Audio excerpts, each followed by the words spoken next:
Everyone, हामी चाहिँ सासु बुहारी आज चिटिक्क परेर कहाँ जाँदैछौँ भनेर चाहिँ हेर्नको लागि हाम्रो पुरै भिडियो हेर्नुहोला। स्वागत छ हजुरहरूलाई हाम्रो सासु बुहारी ब्लगमा। अनि आज चाहिँ हामी फ्यामिली पिकनिक टाइपको है, सबैजना हाम्रो रिलेटिभ्सहरू मिलेर चाहिँ पिकनिक गएको।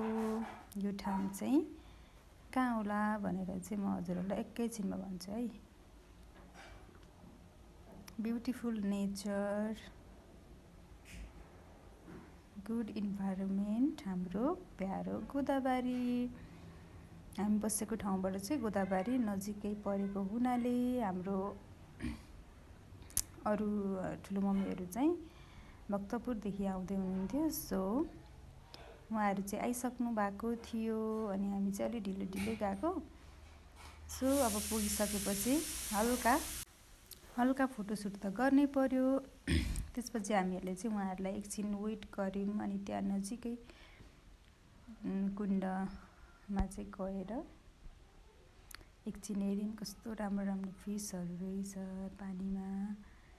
सो त्यहाँको इन्जोय लिइसकेपछि अनि हामीले फोन गरेर उहाँहरू भए ठाउँतिर लाग्दै थियौँ।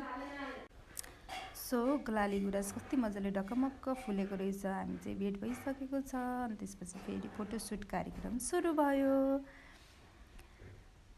अनि त्यहाँ चाहिँ अब यतिखेर फुल फुल्दैन होला जस्तो लागिरहेको थियो, तर कस्तो मजाले ढकमक्क फुल फुलेको रहेछ। अलिअलि मेरो पनि दिउँ न त सिङ्गल भनेर चाहिँ मैले पनि भिडियो खिच्न लगाएँ।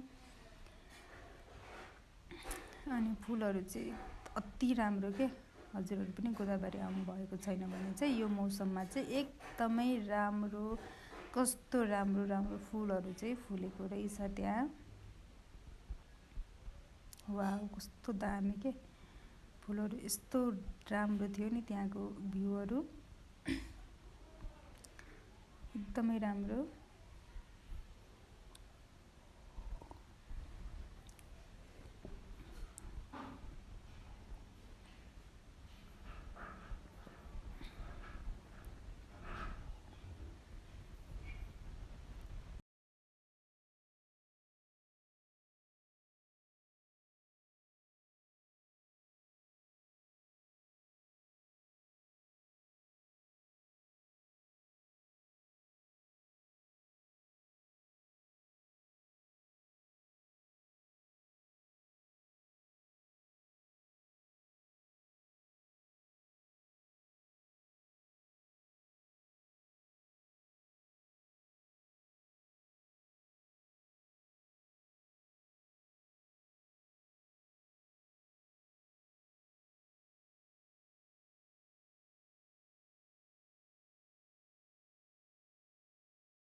अनि त्यसपछि ग्याङहरूको सुरु भयो रमाइलो।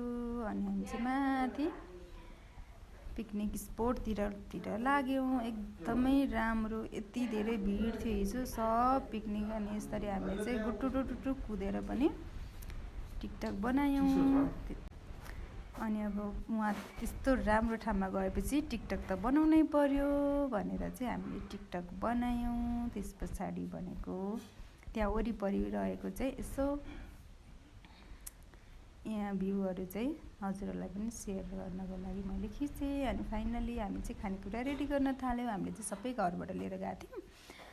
अनि यसरी हामीले सर्भ गर्दैछौँ। यति मिठो त्यहाँ सबैजनासँग बसेर खानालाई यति रमाइलो भयो साँच्चै नै साथीहरू। यो यतिखेरको मौसममा चाहिँ गोदावरी एकदमै रमाइलो, हरियाली, फुलहरू यस्तो दामी छ। हजुरहरू पनि जानुभएको छैन भने चाहिँ हजुरहरू जान सक्नुहुन्छ। एकदमै राम्रो छ, फुलहरू एकदमै राम्रो फुलेको छ।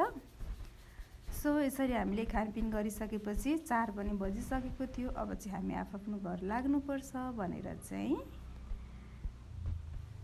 हामीहरू उठेर आफ्नो बाटो लाग्यौँ। साथीहरू एकदमै रमाइलो भयो हाम्रो हिजोको ड्राई पिकनिक फ्यामिलीसँग।